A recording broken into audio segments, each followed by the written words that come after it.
iQOO 12 adalah sebuah HP flagshipnya iQOO keluaran akhir 2023. Apakah 1 tahun kemudian HP ini masih worth it mengingat harganya sudah turun di angka 9 jutaan? Apakah HP ini sejak update Android 15 semakin bagus dan menarik? Mari kita lakukan review dari iQOO 12 ini ya guys. Secara singkat, HP ini membawa spesifikasi sebagai berikut, menggunakan prosesor Snapdragon 8 Gen 3, RAM 16 GB yang bisa diekspansi 16 GB lagi, storage 512 GB UFS 4.0 ya guys. Dari spesifikasi yang kita sudah sebutkan tadi, itu memang menunjukkan bahwa HP ini tuh powerful banget. Bahkan di akhir 2024, menurut kita ini salah satu HP yang masih powerful parah dan menarik, sangat menarik banget ya guys. Dan sebelum kita berbicara soal performance, ada baiknya kita berbicara soal desainnya dulu. Menurut kita dengan kolaborasi dengan BMW, ini memang cakep ya, desainnya ini cakep, apalagi khususnya warna putih, ini bagus banget ya guys. Dan menurut kita ini salah satu desain yang unik dan sangat menarik banget, menunjukkan ciri khas dari iQOO sendiri. Dan ini suatu hal yang bagus banget ya guys. Kemudian, tidak hanya desain sendiri, HP ini juga sudah dibekali oleh fitur security yang lengkap. Sudah ada on-screen fingerprint scanner, dan juga sudah ada face unlock. Jadi sudah lengkap lah guys ini guys. Lanjut, dari sisi jaminan update software sendiri, ini juga menarik karena dia sudah mendapatkan update ke Android 15 dari sebelumnya bawaannya Android 14. Dan itu artinya kalian masih akan mendapatkan 2 kali update OS dan 3 tahun security lagi ya guys. Itu suatu hal yang menarik. Menurut kita ini salah satu HP pertama yang resmi di Indonesia yang mendapatkan Android 15. Bahkan kompetitornya sendiri masih belum dapat Android 15. Itu suatu hal yang wow banget sih dari iQOO ini ya guys. Lanjut dari sisi baterai sendiri, kualitas baterai 5000 mAh-nya itu termasuk awet guys. Secara SOT pun itu bisa tembus hingga 7 jam lebih guys. Dan suatu hal yang bagus banget untuk kita pakai sehari-hari. Ditambah chargernya 120 watt guys. Itu cukup waktu nggak sampai setengah jam untuk full charge. Suatu hal yang sangat bagus banget untuk level flagship ya guys. Bahkan di akhir 2024 ini. Kemudian secara performance ini memang kita bisa bilang ini masih sangat powerful banget. Bahkan menurut kita ini tidak hanya powerful, manajemen panasnya untuk bermain game pun ini sudah termasuk dingin guys. Secara default itu pun sistem coolingnya itu sangat bagus banget dari iQOO 12 ini. Menurut kita ini adalah salah satu HP yang powerful menggunakan Snapdragon 8 Gen 3 yang terdingin menurut kita untuk dipakai bermain game. Kita sudah coba beberapa HP lain, itu nggak sedingin dari iQOO 12 ini. iQOO 12 ini paling dingin menurut kita untuk dipakai buat game, dipakai buat sehari-hari, sudah pasti aman banget ya guys. Dan itu kecil banget buat iQOO. Secara Antutu benchmark pun setelah update Android 15 itu mendapatkan skor Antutu 2.070.000-an. Suatu angka yang masih sangat besar banget bahkan di akhir 2024 ini. Yang artinya ini adalah HP yang cocok buat jangka panjang banget ya guys. Kemudian, secara Geekbench 6, kalian juga bisa lihat skor perbandingannya di layar kalian. Lanjut, 3D Mark Wildlife Extreme Stress juga kalian bisa lihat skor perbandingannya di layar kalian. Dan terakhir, PC Mark kalian juga bisa lihat skornya juga di layar kalian. Overall, ini bisa dibilang secara benchmark itu sudah bagus banget. Bagaimana dengan gaming sendiri? Kita coba 4 game. Game Mobile Legends ini juga rata kanan. Dan rata-rata FPS-nya juga tinggi dan rata ya, stabil ya guys. Kemudian game PUBG Mobile juga kita cobain dengan setting refresh rate atau frame rate yang tertingginya 120 fps. Itu juga stabil ya guys. Suatu hal yang bagus banget ya guys. Lanjut, game COD Mobile juga kebuka 120 fps. Ini juga termasuk lancar dan stabil banget. Bahkan kita selama uji gaming itu sama sekali tidak pakai cooler ya guys. Itu bagus banget pendinginannya lah guys. Terakhir, kita coba game Genshin Impact. Kita juga pukul rata kanan. Ini juga termasuk lumayan stabil. Menurut kita ini suatu hal yang bagus. Bahkan tanpa pendinginan tambahan. Suatu hal yang bagus banget lah iQOO. Coba banget buat iQOO. Ini performance-nya memang gila banget. Powerful banget ya guys. Lanjut, dari sektor kamera sendiri, HP ini punya kamera utama 50 megapiksel, kemudian kamera ultrawide 50 megapiksel, dan kamera periskop 3 kali optical zoom itu 64 megapiksel. Kamera depannya juga sekitar 16 megapiksel. Untuk kualitas kameranya sendiri sebenarnya depan belakang itu termasuk bagus, dan ini jauh improvement dari iQOO 11 yang dulu pernah kita review, tapi di iQOO 12 ini mendapatkan improvement yang jauh banget ya guys. dari generasi sebelumnya. Cuma memang agak disayangkan untuk perekaman kamera depannya itu masih di-lock di 1080p 30 fps. Sebenarnya harusnya bisa kok guys kalau iQOO mau tuh di-unlock ke 4K 30. Tapi ya semoga iQOO kasih update ya. Ini sudah 1 tahun masih belum dibuka. Locknya yang 1080p itu harusnya bisa kok. Karena software-nya, karena hardware-nya, bukan software, hardware-nya itu sudah mendukung kok guys harusnya. Dan ya semoga iQOO mendengarkan hal ini. Kalian bisa lihat untuk sampel foto maupun videonya ini memang cakep-cakep ya guys.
Oke guys, ini dia adalah uji coba kamera depan dari iQOO 12 kalau kita gunakan buat perekaman video. Sayangnya untuk perekaman video dia maksimal di 1080p 30 fps dan ini cukup tight untuk sebuah perekaman kamera depan. Tapi gimana menurut kalian? Silahkan tulis di kolom komentar. Oke guys, ini dia adalah sampel perekaman kamera belakang utama dari iQOO 12 kalau kita gunakan buat perekaman video. Bisa dibilang ini dalam kondisi traffic yang lumayan kencang ya. Dan gimana? Ini stabil sih, bisa 4K lumayan guys. Dan ini kualitasnya termasuk bagus. Tapi silahkan tulis pendapat kalian di kolom komentar. Oke, ini adalah sampel kamera ultra wide-nya kalau kita gunakan buat perekaman video. Dia juga bisa merekam 4K ya guys. Dan suatu hal yang bagus. Ya memang sewajarnya untuk sebuah flagship ya. Untuk kualitas ultra wide-nya juga masih termasuk bagus. Tapi gimana menurut kalian? Silahkan tulis di kolom komentar ya guys. Oke, ini adalah sampel kamera telefotonya 3 kali telefoto periskop ya, 3 kali ya. Dan ini kita buat jalan juga termasuk lumayan loh guys. Ya gimana mukanya? Silahkan tulis di kolom komentar untuk kualitasnya. Oke guys, ini dia adalah sampel perekaman kamera depan dari iQOO 12 kalau kita gunakan dalam kondisi low light ya guys. Dan gimana mukanya? Untuk kualitasnya sih termasuk lumayan oke ya. Untuk kelas harganya masih termasuk lumayan oke, masih ada noise. Tapi untuk warna skin tone kita, terus kemudian untuk muka kita tuh masih terlihat dengan baik ya. Dan gimana mungkin menarik atau tidak? Silahkan tulis di kolom komentar ya guys. Oke guys, ini dia adalah sampel perekaman kamera utama dari iQOO 12 kalau kita gunakan buat perekaman video dalam kondisi low light ya guys. Untuk kualitasnya sih termasuk lumayan bagus ya. Untuk sebuah HP yang nilai jual utamanya dari sisi performance ini memang bagus ya kualitasnya. Untuk perekaman video cuma nih tadi ada autofocus sedikit ya kayaknya, untuk perlu ada update lagi software ya. Tapi Untuk ini masih termasuk lumayan oke kok guys untuk kualitasnya. Tapi gimana menurut kalian? Silahkan tulis di kolom komentar. Oke, ini adalah sampel kamera ultrawide-nya. Memang kualitasnya akan turun dari kamera utamanya, tapi masih termasuk lumayan guys untuk kualitasnya. Tapi agak jitter, ya masih oke lah untuk ultrawide. Kayaknya memang rata-rata untuk ultrawide itu nggak terlalu banyak HP yang fokus di ultrawide ya. Tapi ya silakan tulis di kolom komentar. Oke, ini adalah sampel untuk telefoto periskopnya yang 3 kali ya, 3 kali periskop optical zoom. Dan ini untuk kualitasnya sebenarnya ya masih cukup oke. Noise-nya cuma berasa ya. Terus kemudian dia nge-boost ISO-nya, jadi ini noise-nya, terus kemudian gambarnya lebih halus.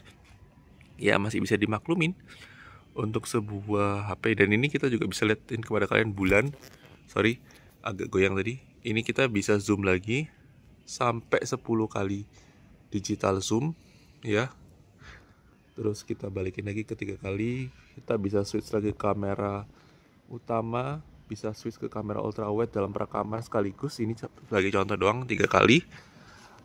Utama 0,6 kali, beda ya guys, 3 kali.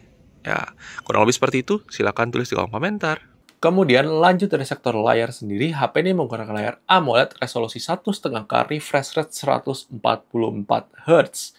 Kemudian dia bisa nonton YouTube 4K 60 HDR. Kemudian Netflix juga bisa kebuka Full HD HDR.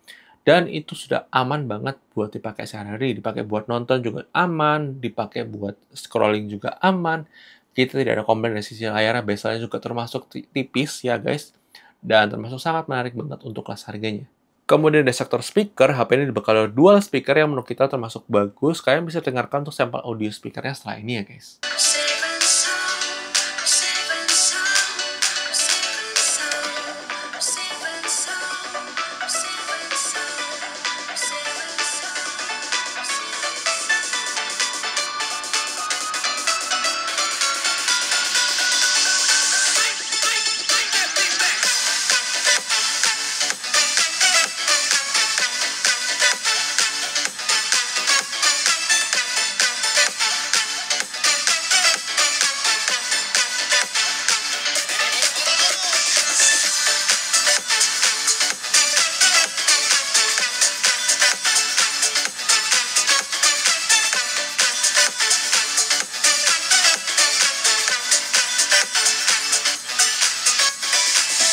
Kemudian dari sektor slot SIM card sendiri, HP ini dibekali dual slot SIM card tanpa micro SD slot dan tidak ada dukungan eSIM, yang agak disayangkan banget karena untuk flagship harusnya ada dukungan eSIM dong. Kemudian untuk aplikasi zoom sendiri sudah pasti aman banget, sudah support virtual background zoom yang memang wajar banget karena prosesornya sudah mendukung ya guys. Kemudian dari sisi fitur sendiri, HP ini sudah ada NFC, sudah ada IP rating IP64, kemudian sudah support USB OTG, tapi tidak ada headphone jack 3,5 mm, dan juga tidak ada aplikasi FM radio ya guys. Kemudian untuk navigasi Google Maps juga termasuk aman dan lancar, kita tidak menemukan adanya kendala selama penggunaan sehari-hari.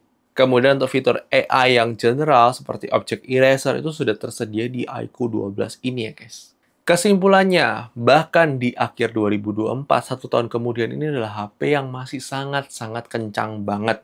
Jadi, worth to buy apalagi kalau kalian dapatkan harga di 9 jutaan. Ini HP-nya sudah turun di 9 jutaan guys. Dan itu worth banget. Kameranya cakep, all-rounder lah guys. Kameranya cakep, layarnya cakep, kemudian performanya cakep, sistem pendinginannya cakep. Semuanya keren banget dari iQOO 12 ini. Dan worth it banget buat dibeli. Tapi sekali lagi, ini adalah pendapat review gadget. Mungkin bisa berbeda dengan pendapat kalian, tidak masalah. Silahkan tulis pendapat kalian komentar. Dan jangan lupa like video kalau suka, dislike aja kalau nggak suka, dan sampai ketemu di video selanjutnya. Oke guys? Bye-bye!